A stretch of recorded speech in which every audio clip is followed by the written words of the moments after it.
Muy buenas amigos, los que me seguís desde hace un tiempo sabéis que siento un cariño muy especial hacia los viejos trenes verdes de China, porque he pasado cientos de horas en ellos y me han hecho vivir cantidad de historias que recuerdo de forma muy especial. De hecho, prácticamente cada vez que tomo uno de estos trenes tirados por locomotoras diésel, me ocurre o veo algo curioso, probablemente debido a que en ellos se manifiestan y concentran muchas de las transformaciones y contradicciones de la sociedad china.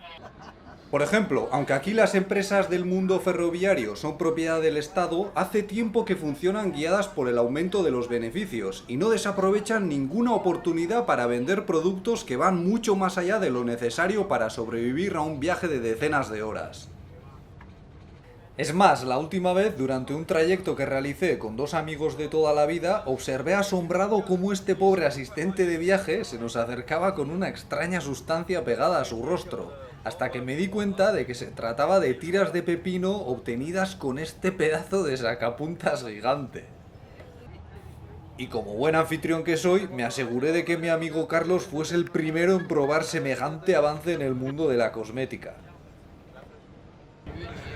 Guay, ya si tuviera un pepino ya sería la hostia. Ahí había uno pequeñito. Saca 8 pepinos, sí. Sin embargo, los entrañables y cada vez menos habituales trenes verdes de China ofrecen experiencias todavía más intensas, como la de hacer de cuerpo en sus retretes, un reto que exige bastante flexibilidad y para el que recomiendo agarrarse siempre a la manilla, por si el tren frena o se tambalea y para aprovechar la inercia a favor de nuestra faena.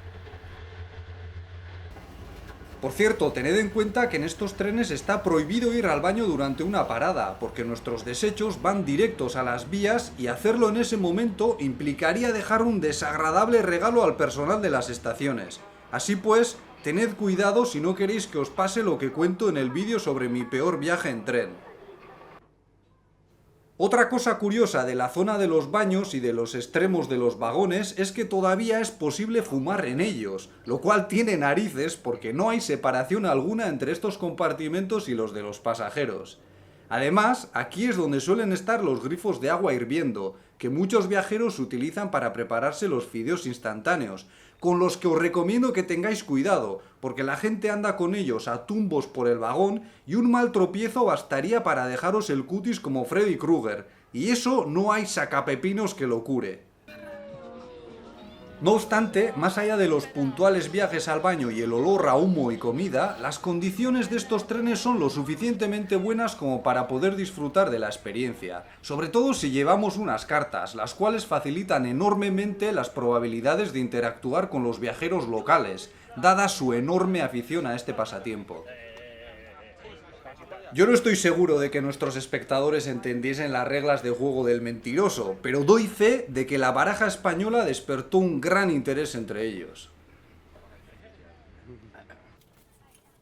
Por otra parte, además de poder viajar sentado o de pie, porque también venden billetes sin asiento, se puede ir tumbado en una litera, como hicimos Lele y yo durante nuestra mudanza desde Chengdu hasta su pueblo. Yo tengo que decir que me encanta viajar en la modalidad de camas blandas, la cual cuenta con 4 literas por compartimento y cantidad de espacio para llevar todo el equipaje que nos apetezca, algo que se agradece mucho cuando tienes un estilo de vida seminómada y casi cada año te toca mudarte a otra provincia por trabajo, igual que hacen tantos y tantos chinos. Aquí es muy raro que alguien te robe o se ponga desagradable, así que no hay nada que temer. Lo peor que nos ha ocurrido nunca a nosotros es que nos toquen compañeros de viaje que ronquen de forma muy bestia o que se tiren pedos insoportables. Aunque yo una vez me hinché a comer unas galletas supuestamente digestivas y preparé una tormenta intestinal que casi evacúa en el compartimento. En cualquier caso, si un día venís a China de viaje, os recomiendo que probéis uno de estos trenes porque son muy baratos, muy seguros y siempre ocurre algo digno de recordar. Eso es todo por mi parte, espero que el vídeo os haya resultado divertido y si me queréis ayudar con el canal os invito a que me dejéis un me gusta y os suscribáis. Muchas gracias y hasta la próxima.